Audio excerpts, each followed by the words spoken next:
Bonsoir à tous, mesdames et messieurs, et bienvenue au journal sur CAMnews 24. Au sommaire de cette édition, la femme rurale à l'honneur. Ce 17 octobre 2015 est Journée mondiale de la femme rurale.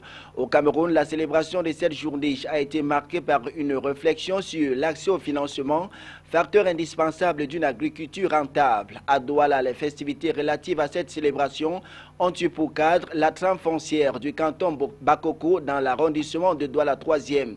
Journée mondiale de la normalisation, le Cameroun s'est joint au reste du monde cette semaine pour célébrer la 46e édition de la Journée mondiale de la normalisation, placée sous le signe du langage commun universel. Une fois de plus, bonsoir à tous et bienvenue au journal Femmes rurales, accès aux ressources financières dans le secteur de l'agroalimentaire. C'est sous ce thème que s'est célébré ce 17 octobre 2015 la 20e édition de la Journée mondiale de la femme rurale. À Douala, les activités relatives à cette célébration ont eu pour cadre la trame foncière du canton Bakoko dans l'arrondissement de Douala 3e. L'événement a été présidé par le préfet du département du Vouri, Nasri Paul Beya, en présence du sous-préfet de l'arrondissement de Douala 3e, Njoya Zakariaou, et du chef du canton Bakoko, Sa Majesté Madiba Songue. Cette rencontre des seigneurs de la terre a permis aux populations de découvrir les richesses de la terre, ainsi que leurs multiples transformations à travers des expositions. Sketchs et autres défilés ont ponctué cette journée de célébration. Nous vous proposons à présent quelques réactions recueillies au terme des festivités de Douala. Vous avez constaté que les femmes, au fil de temps, arrivent donc à créer des associations, à faire des chics ou autres groupes pour pouvoir donc avoir donc quelques financements et autres intrants.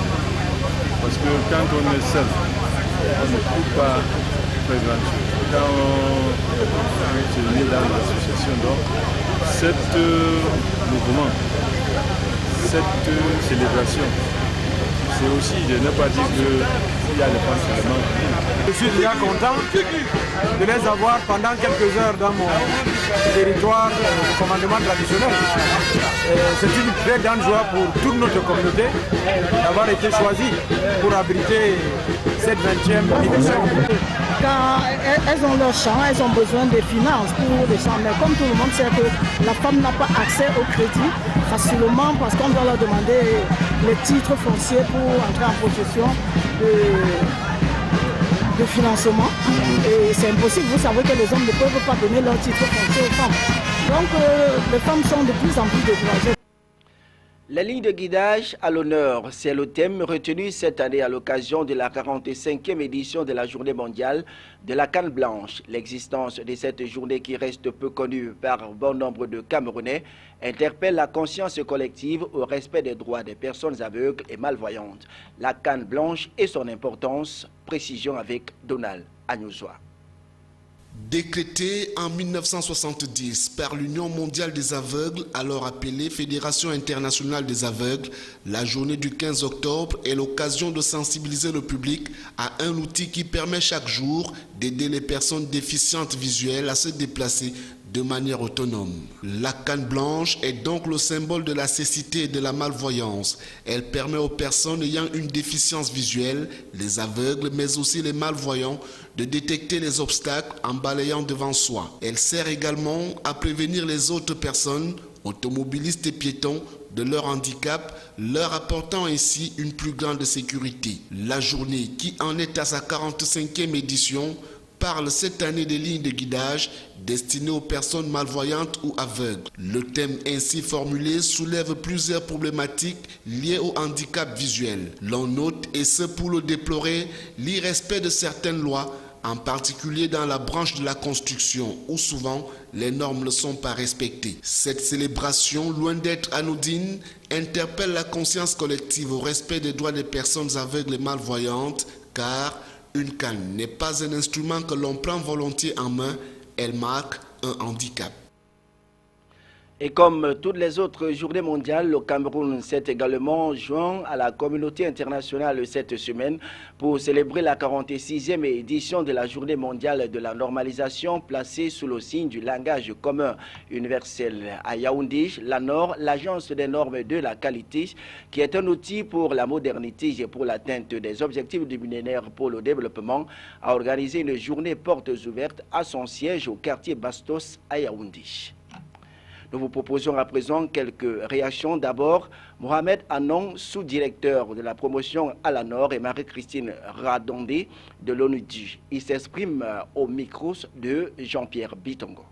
C'est là un problème qui ne ressort pas des compétences de la Nord. La normalisation est essentiellement volontaire. C'est un consensus. Et à partir du moment où il y a consensus, il n'y a pas obligation. Ça, c'est la règle. Maintenant, pour des raisons de sécurité, de santé publique, de protection de l'environnement, l'État peut décider, c'est une volonté politique, de rendre certaines normes d'application obligatoires. Donc, l'ANOR a pour mission principale l'élaboration des normes, la régulation du marché.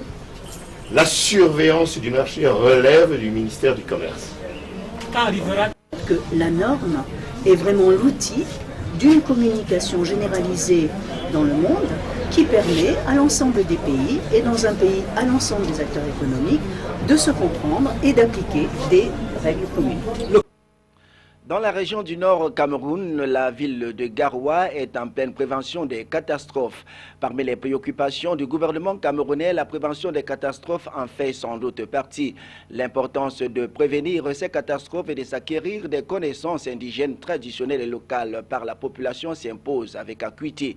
Dans la région du Nord, on se souvient encore des inondations de 2012, des dommages des feux de brousse, souvent causés par la main humaine, le naufrage du mois de juin dernier à l'île Alpha dans le Mayoré et les épidémies, s'il faut que citer cela. Pour prévenir ces phénomènes, l'apport et l'implication de tous est plus que jamais important. Et pour cette autre édition de la journée des préventions des catastrophes, on fait dans le point avec Giscard Amanboyi et Eric Ticheux.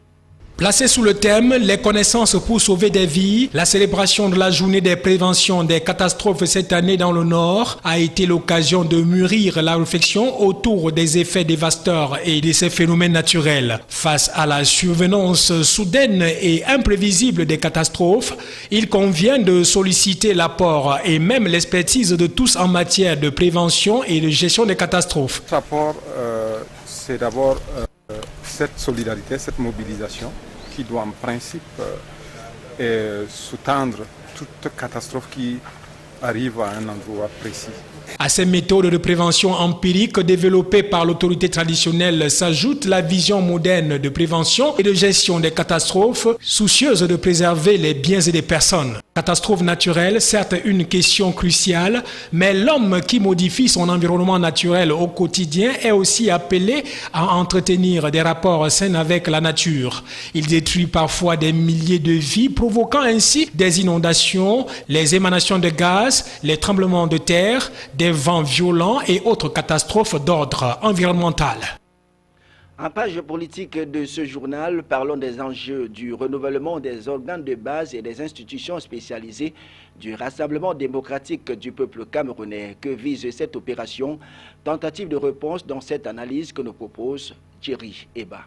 Le Rassemblement démocratique du peuple camerounais RDPC est à l'épreuve du renouvellement des organes de base, tel qu'instruit par le président national dans sa circulaire signée le 27 juillet 2015. Circulaire relative au renouvellement des bureaux des organes de base du parti et de ses organisations spécialisées, convoquant ainsi le corps électoral militant, marquant aussi le cadre général du déroulement des opérations du renouvellement des bureaux des cellules, des comités de base, des sous-sections et des sections. Ces opérations entamées depuis le 1er août dernier vont s'achever le 10 décembre 2015 sur toute l'étendue du territoire national et à l'étranger. Bien que vainqueur obèse de toutes les échéances électorales au Cameroun depuis 1985, année de sa création, le parti de la Flamme Ardente voudrait se défaire de l'étiquette de parti de parachutistes ou de parachutés, où certains responsables se découvrent très souvent l'âme de militants qu'après les traces de la plume décrétale du président de la République. Et par ailleurs, président national du grand parti, il faut siffler la fin du match et se défaire des combats entre les grands camarades. Les enjeux du renouvellement des bureaux des organes de base du RDPC sont nombreux. Toutefois, il convient de relever les plus importants. Dans un climat de foisonnement d'esprit politique de tous ordres et de toute idéologie, le président national veut se rassurer de la fidélité, de la loyauté, du dévouement et de l'abnégation des militants et responsables au service du parti dans l'intérêt de la nation, apte à porter et à promouvoir la nouvelle dynamique impulsée au 3e congrès ordinaire. Ce renouvellement veut également redonner le pouvoir arraché à la base militante par des supposées personnalités ressources dépourvues de toute légitimité. L'élargissement à l'ensemble des militants ayant leur carte d'adhésion et à jour dans leur cotisation démontre à suffisance de la volonté du président national Paul Biya d'évaluer le cursus politique et militant de tous ses membres. Il n'est plus besoin pour le RDPC d'être un marigot dont la source est synonyme d'ascension sociale, administrative, pour enfin revêtir le manteau de voleur à col blanc. Le Rassemblement démocratique du peuple camerounais, parti-État ou parti vivrier de compétences, à travers ce vaste toilettage, va prouver qu'il veut vraiment se débarrasser de ces mammouths et effectuer un retour d'ascenseur à ceux qui ont servi le parti et la nation et non à ceux qui s'en ont servi pour hypothéquer l'avenir de plusieurs générations. Ce n'est que par là que l'on parlera du vrai renouveau national et politique. C'était donc le regard de Djeri Eba. En culture, que faire après le CEP? C'est le titre de l'ouvrage que vient de commettre le directeur régional du Fonds national de l'emploi pour le littoral, Benjamin Kisso.